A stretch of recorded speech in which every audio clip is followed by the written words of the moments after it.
Sa pamamagitan ng Joint Law Enforcement Operation ng Philippine National Police at Bureau of Customs, pinasok ang bodegang ito sa Barangay Panipuan, Mexico, Pampanga na napag-alamang iligal na pagawaan pala ng sigarilyo.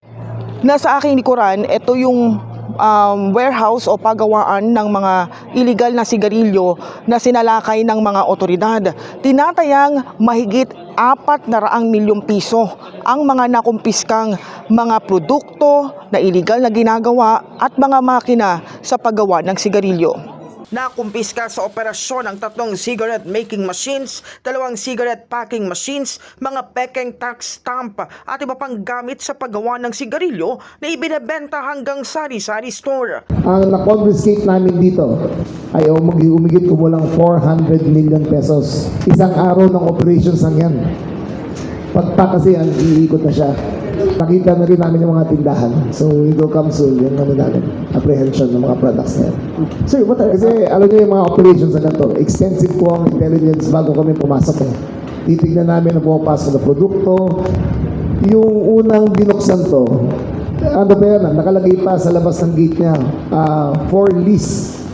Ito, kung nga rin walang operations. 5 Chinese nationals ang naaresto. Bukod sa mga dayuhan, 65 pang mga Pilipinong trabahador ang nasagip mula sa muna'y hindi makataong kalagayan sa loob ng pagawaan at delayed na pagpapasahod sa mga ito.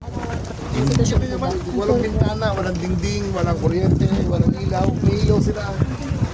May ilaw na isa. Isang ilaw lang, walang electric fan.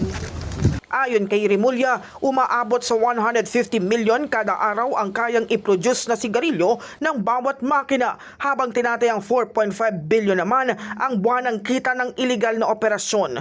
2 politiko mula sa Northern Luzon ang iniimbestigahan bilang umano'y mastermind at financier nito. Bagamat ayaw nang magbanggit pa ng iba pang detalye, tila nadulas ang kalihim ng sabihing kongresista ito. We suspect there are 2 Northern Luzon politicians behind it. We are still investigating. Hindi ko mabibigay pangalan nila, but we suspect that there are politicians behind this. Luzon-based yung mga congressman. In the heart of changing lives, ako si Brigada Kath Austria ng 105.1 Brigada News sa FM Manila, the Music and News Authority.